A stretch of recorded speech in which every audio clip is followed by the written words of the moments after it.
got another exciting video. We got my first butterfly fish ever, and if you ever actually think about trying a butterfly fish in your reef tank or whatever, take precautions. Like, for example, I took all my corals out of this except for a couple of zinnias that are left in there somewhere, and put them all in my 10-gallon simply because I just didn't want to mess with the butterfly fish and risking my corals' lives. So, really, if you're actually thinking about doing a butterfly fish, I definitely recommend a longnose butterfly because they're one of the more easier ones to keep, especially for beginners, if they want to get a butterfly fish. So I can get you a close up here. Very beautiful. He's already eating and everything, but he definitely wants out. He's been in there for like maybe 5-10 minutes. So I'll let him acclimate maybe for 5 more minutes, and we'll get him out of there as fast as possible. Other than that, I am adding a chocolate chip starfish to this tank, and no, there's no corals or really small inverts that it's going to eat. And also at the end of this video, we'll be adding 2 pom-pom crabs into that tank. And then as far as fish goes, for right now, I'm actually going to be kind of limited out. This tank's fully stocked with fish completely, especially after the butterfly fish. This tank, I still have a couple more ideas. Eventually, I would like to add a Watchman goby and shrimp pair, Watchman shrimp, or a pistol shrimp, my bad. And then obviously more corals in the future. I will be going to Reefapalooza, so pretty excited about that. We'll see what all the vendors have to offer, and I will be making a couple videos there, if not just one big video. Other than that, I'm going to let this guy acclimate for a couple more minutes and I'll get the release. Alright, so here's the butterfly fish. I got him in this little container so it's easier to catch them. I did acclimate him. I didn't drip. I actually slowly poured some water from the 75-gallon into here. And you really don't want to do that too much because mixing more salt water with other salt water will actually make the salinity go up. So you kind of got to be careful. So I just dumped a couple loads in there. I really don't like using nets, but that's the way I'm going to do with this guy. Because I really don't want to harm his beak, so I'm going to have to end up being really careful. So I will actually not get this release on video until I actually personally have him in a tank with a net, and then I'll get the release of that. So I'm going to go ahead and scoop him out of here real quick, and we'll get the rest on video. So there goes the butterfly fish. I got him in right now, and he is off on his own. They can be a little skittish at first, so we'll let him swim around for a little bit and see what he does. And while he's swimming around, we'll start acclimating the chocolate chip starfish, and let's get him out of here. One thing with starfish, this is simply just a really cheap chocolate chip starfish that's flipped over right now and trying to flip himself back over. They really don't do well if you just throw them in a tank like I just did with the fish. And the reason for that is they don't do parameter changes very well, so you will have to drip these or slowly add water into the bag, which is what I did with the butterfly fish. That is a gorgeous fish. That's probably the most prettiest fish in there other than the blue tang, which is right there. I am really excited. He's eating really well, and we'll talk about him later. So I'm going to set this guy in the same spot as I did the butterfly fish, and I'll slowly scoop out a little tiny piece, like bits of water, to slowly acclimate him to the 75-gallon. As we're waiting for the starfish, I just put one little scoop in there right now, and I'll slowly add more, and we'll get them in there before the lights shut off. I got 2 pom-pom crabs. You can kind of see one right there. There's already one in here, so actually he's right there. You can barely see him with this lighting. He is literally right there. So he's going to have a couple more buddies, and that's just about going to be all the inverts I add into this tank, other than a pistol shrimp eventually.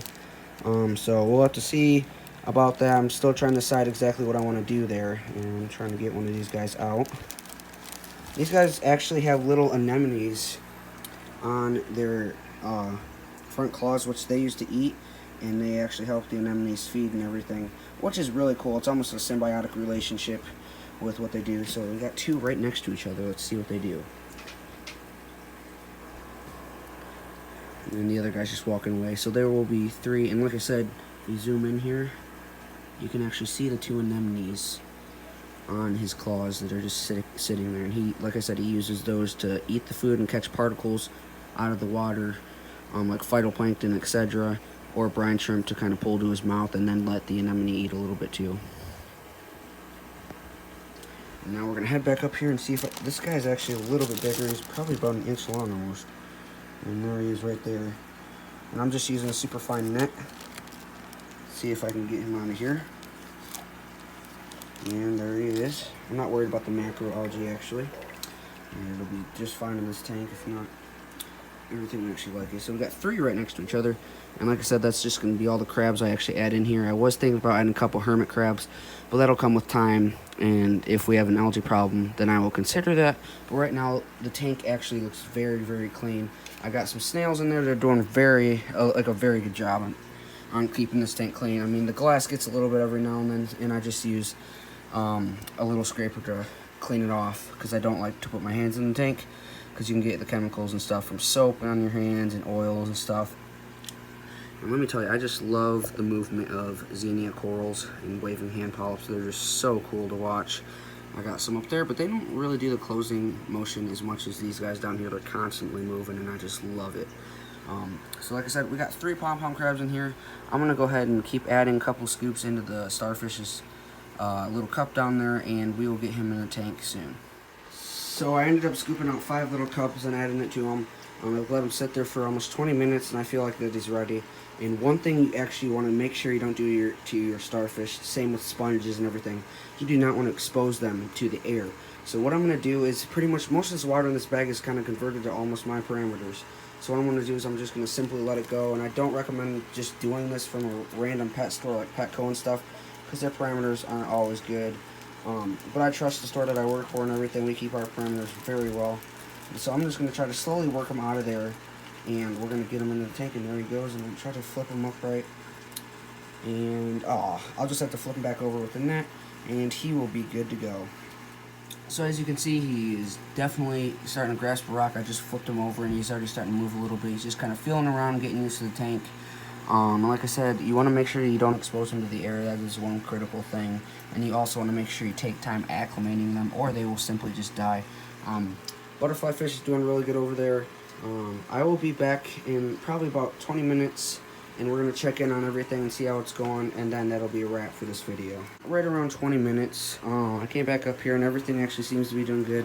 Starfish is still hanging out in the same exact area.